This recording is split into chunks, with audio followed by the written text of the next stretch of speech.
Hey guys, welcome back to another Living It Up Blind video. I hope you guys are doing well. Before I get started though, I wanted to quickly touch base on why I have been MIA for the last couple months. A lot has been going on, one of them being the loss of our great friend Sergio Lopez. He passed about a month ago. We were friends for about 10 years, so that has definitely taken a toll on the both of us. We've been trying to figure out ways on how to cope with that loss. I know a lot of us have lost a lot of loved ones within this past year. It's been quite hectic, so my heart goes out to all of you who have lost a friend, a partner, a family member, someone special. I'm really sorry. Another reason why I have been MIA is because I should be graduating this May.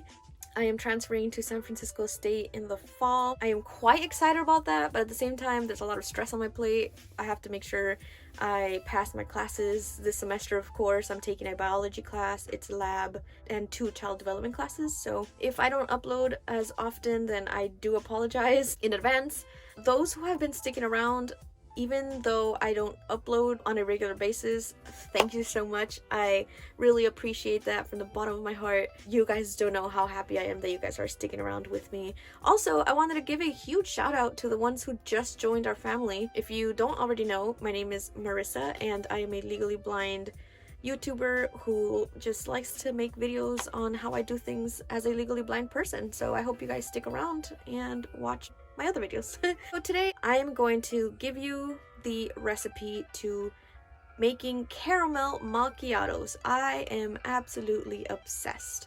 So if you are like me, who is very obsessed with caramel macchiatos, and you go to Starbucks and buy these frequently, you know that it can get quite expensive. So with this recipe that I'm going to show you guys, it is quite easy, quite fast. I really do like it, and of course it's customizable. You can make it to how you like. Maybe you can increase some ingredients or decrease some of the ingredients, so it's all up to you. Just gonna show you guys how I like it. With that said, let's just get right into the video and let's go to my kitchen. Alright guys, here is my little coffee bar. For my blind viewers, I have this little shelving unit and it has 1, 2, 3, 4 shelves. To the left of that, I have my Keurig machine. Just quickly, let me go over what is on my shelving unit so whoever is not able to see what is on here has a good idea of what kind of things I have. So, on the first shelf, I have my barista maker. It is my frother that I'll be using for my caramel macchiato drink.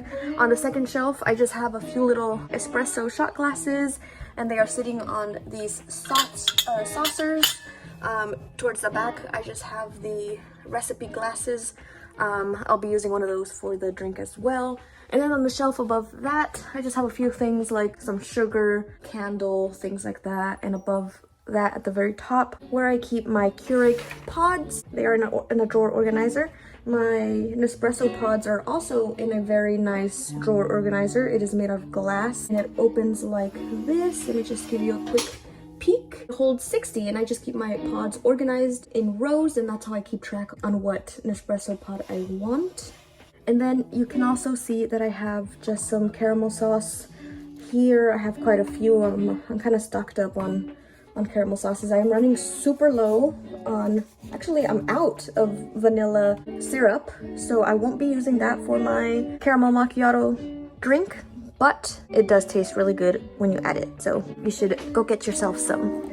Alright, so to the right of my coffee bar, I have my Satis Nespresso machine. This is crucial for my caramel macchiato recipe. To the right of that is my Brita filter. I use that to fill up my Keurig machine here all the way to the left, and my Nespresso machine that I absolutely love. This is a very blind friendly machine. I have been in the market for one for a very long time, and I made sure to research all of that, and this is one of the best purchases I have ever made. I am not going to go in depth on how to use it or the technical aspects of it, just because there are a lot of wonderful videos out there already, but I do have to say that it is quite accessible. It only has 2 buttons. One is for the espresso shot size, and the other side on the right is for a lungo shot size. With that said, I am going to go ahead and pull out my ingredients for the caramel macchiato, and let's get started. Okay, so this is what we are going to be using for today.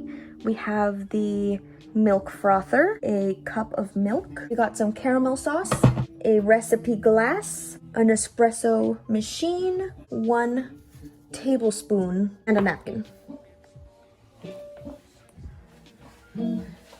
All right, we've got to make sure that our milk frother is on. I am personally going to be using a barista recipe maker, but you can also use any other frothers that you have in hand, or a whisk, anything of that sort. I'm gonna go ahead and pour in 1 cup of milk. The type of milk that I used is whole milk. It is very important that you use some sort of high-fat milk, just because it makes a difference when you froth it. But you can also use whatever you desire. So sometimes I use almond milk, and it's not as frothy, but it's healthier.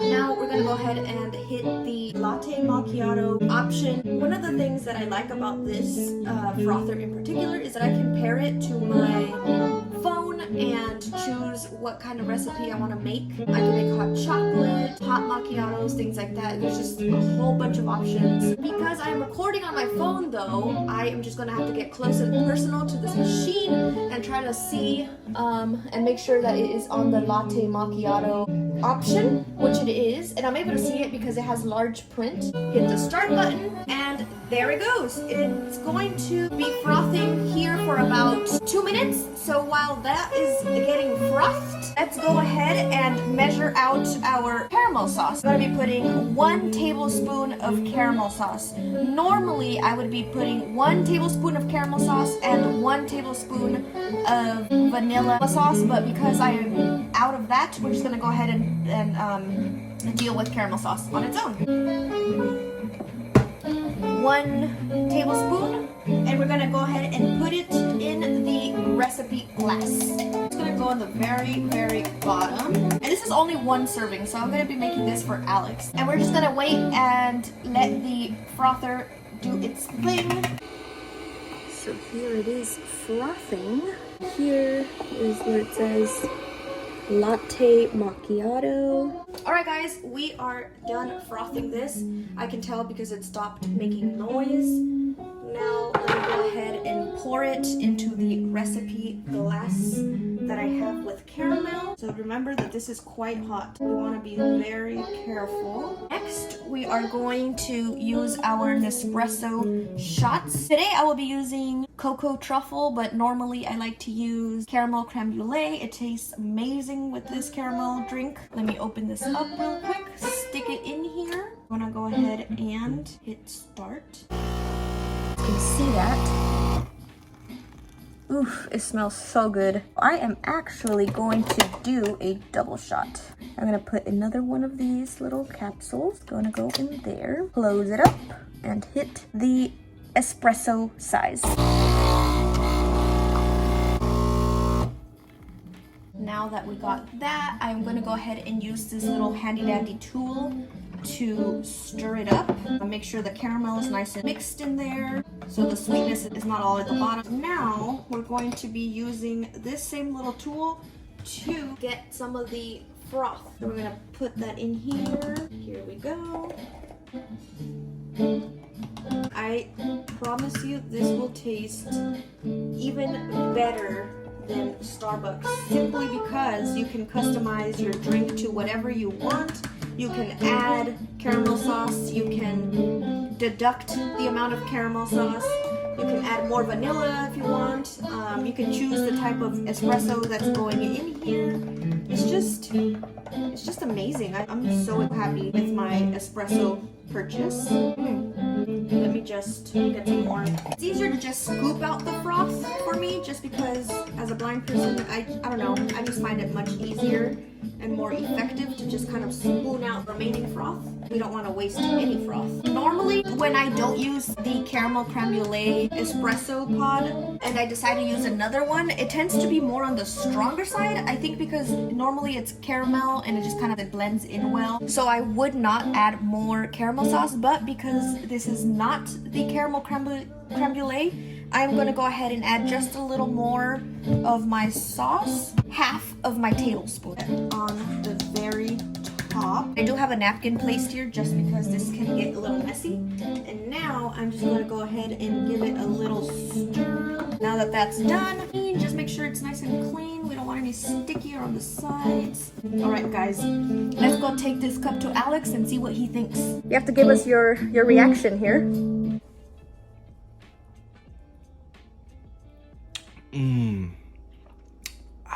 Would you recommend it? Yeah. Although this one, I would like a little more like caramel sauce. And I think we're missing that vanilla. Yeah, that's what I was telling them, that we're missing one of the ingredients. And because we ran out of the caramel creme brulee, it's not as caramelly. This is a great example because if we were at Starbucks and we bought this at Starbucks, we could have tasted this and been like, you know, it's a little too strong or a little too sweet. And the beauty about having this at home is that you can just go back to your kitchen and add some more caramel sauce. So that's what we will do now. All right, so let's go ahead and give Alex a little more caramel sauce. Give him 1 full tablespoon. Let me give it a nice little stir. Make sure it's nice and blended. There we go. Let me try it. Oh, wow. This is amazing. All right, let's try this again.